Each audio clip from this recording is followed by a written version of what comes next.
जय हिंद दोस्तों, सीखो जीके में आपका स्वागत है। इसमें हम लाइब्रेरी साइंस के सेट पाँचवा जो 25 क्वेश्चन का कलेक्शन है, ये पाँचवें सेट का डिस्कशन करेंगे, ठीक है।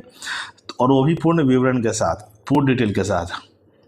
आइए हम चलते हैं। देखिए, इसमें जो भी क्वेश्चन आपसे पूछा गया है, जो केंद्रीय विद्यालय में जो क्वेश्चन केवीएस में आपसे पूछा गया है, उससे रिलेटेड आपका क्वेश्चन है प्रीवियस ईयर का, ठीक है।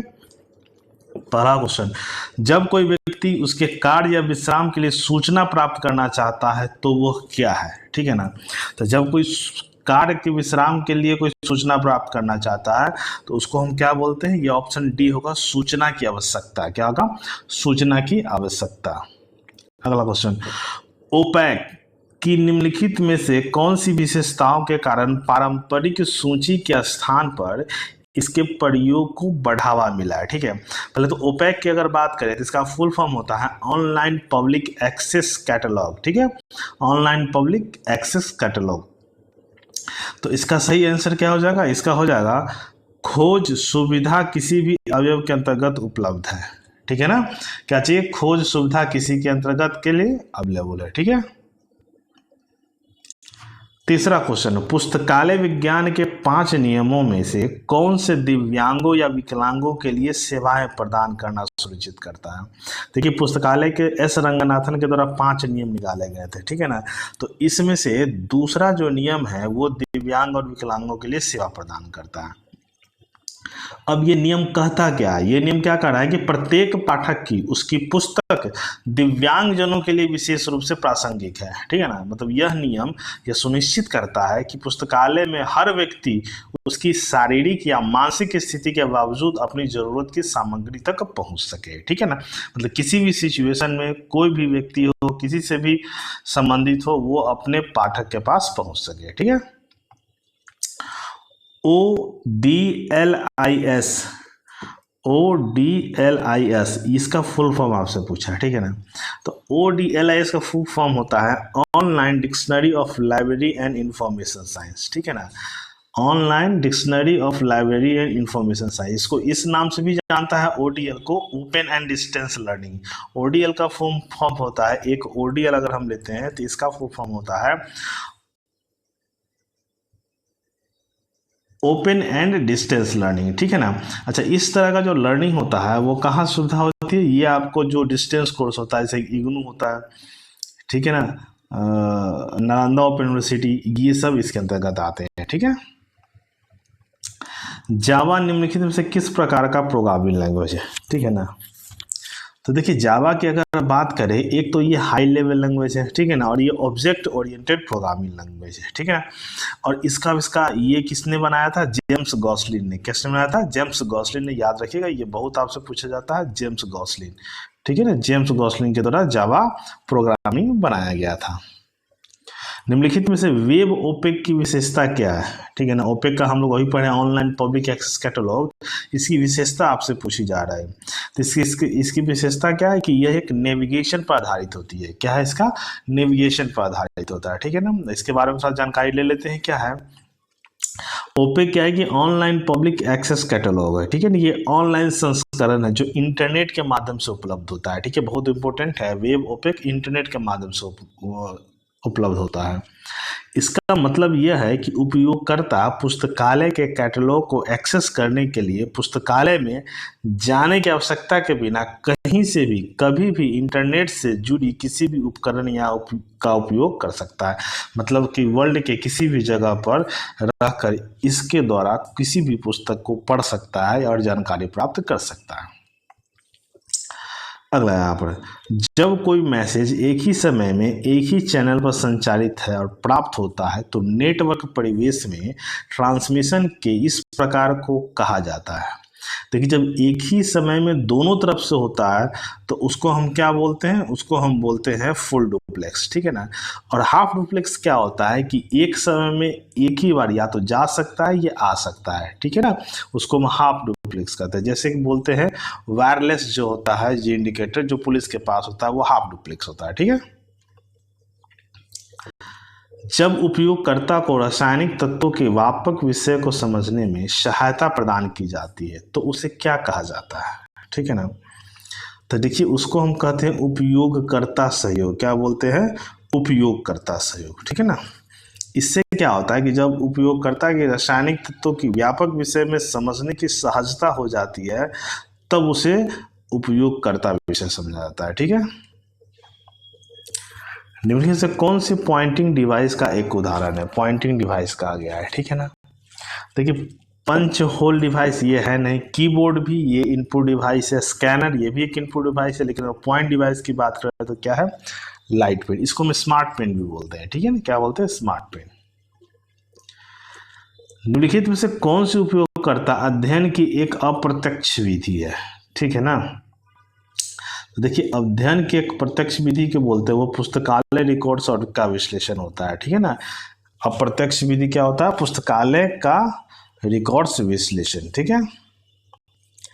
अनुक्रम स्रोत और अमूर्त पत्रिकाएं किस तरह के सूचना का स्रोत है, ठीक है। अनुक्रम स्रोत और अमूर्त पत्रिकाएं, तो देखिए ये जो आपको है ये तैयार संदर्भ का स्रोत होता है, ठीक है ना। तैयार संदर्भ का स्रोत क्या है, इसके बारे में हम समझ लेते हैं। देखिए तैयार संदर्भ सेवाएं पुस्तकालय उपयोगकर्ता को तत्काल सहायता प्रदान करने के लिए डिजाइन की गई, जिससे उन्हें गहन सोच की आवश्यकता के बिना शीघ्रता से जानकारी प्राप्त करने में मदद मिलती है, ठीक है। तो इसको हम क्या बोलते हैं, तैयार संदर्भ। एक है पुस्तकालय में अमूर्त पत्रिकाएं, जिसको बोलते हैं इंटेंजिबल पेरियोडिकल्स, ठीक है ना। अमूर्त पत्रिकाएं से तात्पर्य उन पत्रिकाओं से है जो भौतिक रूप से मौजूद नहीं है बल्कि डिजिटल रूप में उपलब्ध है। ये पत्रिकाएं ऑनलाइन प्लेटफॉर्म, वेबसाइट और डिजिटल पुस्तकालयों में पाई जाती है, ठीक है। दो चीज हम लोग समझ गए। चलिए शैक्षिक पुस्तकालयों में सूचना सेवाओं के विकास के लिए 1991 में यूजीसी द्वारा प्रारंभ की गई एक महत्वपूर्ण पहल क्या है, 1991 में यूजीसी ने प्रारंभ किया था, ठीक है ना। तो वो आपको है इनफिलिबनेट, इसका फुल फॉर्म होता है information and library network centre, ठीक है। Information and library network centre, ठीक है। इसके बारे में जान लीजिए।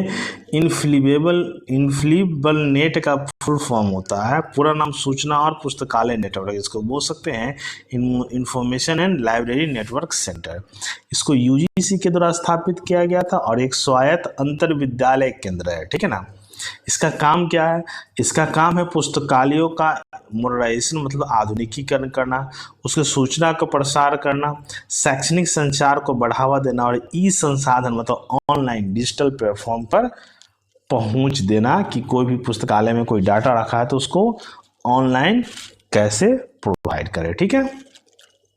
अगला क्वेश्चन, शोध गंगोत्री चल रहे भारतीय अनुसंधान का एक कोष है, किस प्रकार की एक सेवा है, ठीक है ना।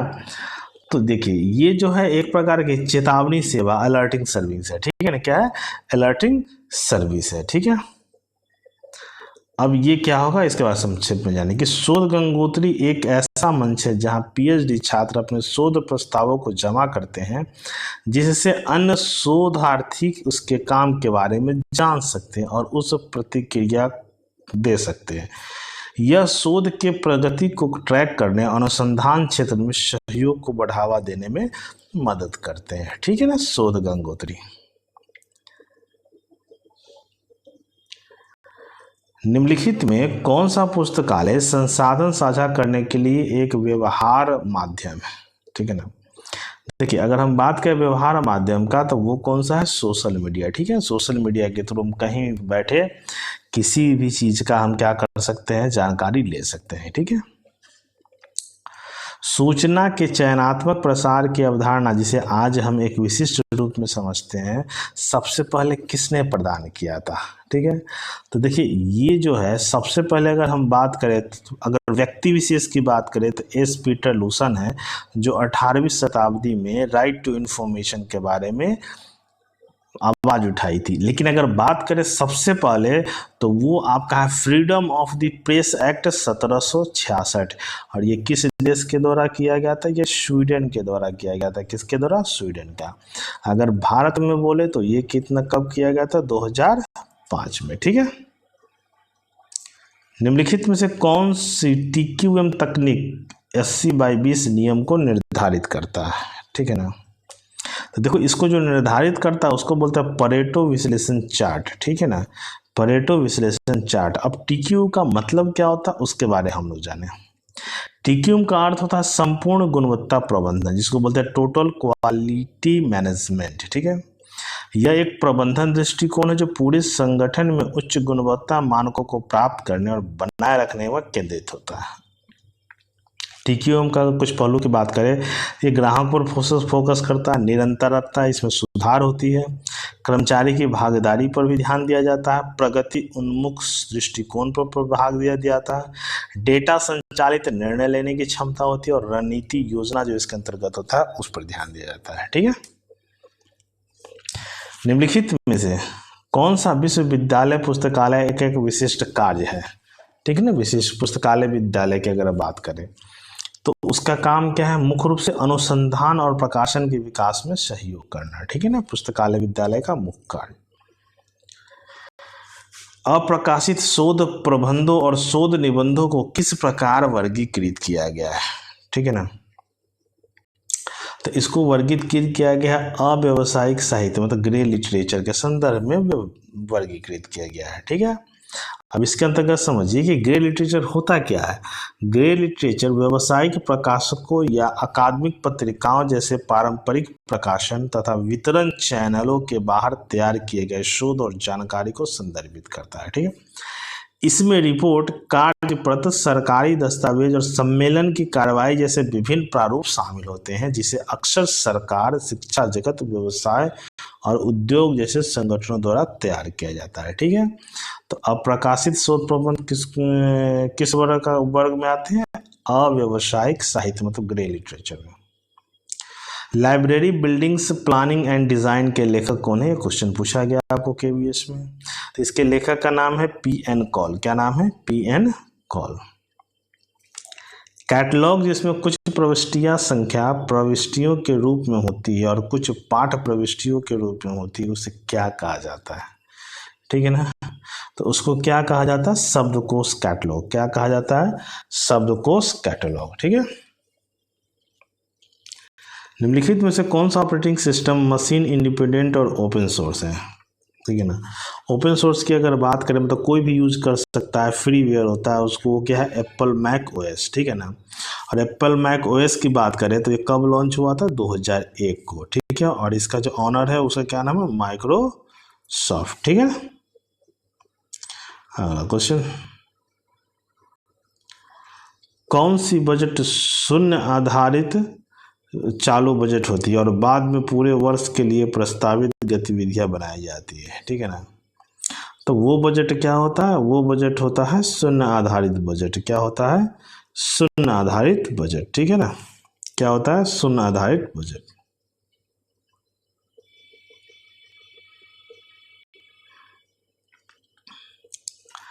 जैसा कि जेके खन्ना द्वारा स्पष्ट किया गया है कि भारत में विशेष पुस्तकालयों की वृद्धि प्रत्यक्ष रूप से किससे संबंधित है, ठीक है ना। तो देखिए ये प्रत्यक्ष रूप से जो संबंधी है वो औद्योगिक विकास से संबंधित, मतलब उसका विकास होगा तो भारत में पुस्तकालयों की विकास होगा, ठीक है। भारतीय पत्रिकाओं को ISSN कौन प्रदान करता है, ISSN का फुल फॉर्म क्या होता है, इंडियन स्टैंडर्ड सीरियल नंबर। याद रखिएगा, इंडियन स्टैंडर्ड सीरियल नंबर, ठीक है ना, ISSN का, ठीक है। तो ये प्रदान कौन करता है, विज्ञान और पर्यावरण केंद्र नई दिल्ली, ठीक है। कौन प्रदान करता है, विज्ञान और पर्यावरण नई दिल्ली। प्रबंधन सिद्धांत एस्पिरिट डे कॉर्प का क्या अर्थ है, ठीक है ना। तो देखिए इसका अर्थ होता है समूह भावना। क्या अर्थ होता है, समूह भावना, ठीक है। अब इसके बारे में थोड़ा सा जान लेते हैं, समूह भावना क्या है। देखिए प्रबंधन में एस्पिरिट डे कॉर्प कर्मचारियों के बीच एकता, टीम वर्क और साझा उद्देश्य की प्रबल भावना को बढ़ाने के लिए सिद्धांत को संदर्भित करता है, मतलब एकजुटता की अगर बात करता है, ठीक है। यह एक सकारात्मक और सामंजस्यपूर्ण कार्य वातावरण बनाने पर जोर देता है, ठीक है, जहां व्यक्ति अपनी टीम और संगठन के साथ एक मजबूत जुड़ाव महसूस करते हैं, जिससे आपसी विश्वास और सहयोग को बढ़ावा मिलता है। मूल शब्द एस्प्रीट डे कॉर्प फ्रांसीसी है, जिसका शाब्दिक अर्थ होता है शरीर की आत्मा या समूह की भावना। दोनों होता है, शरीर की आत्मा और समूह की भावना। ठीक है, तो ये आपका 5वां सेट है। अच्छा लगे तो शेयर कीजिएगा, लाइक कीजिएगा, कमेंट्स कीजिएगा। धन्यवाद।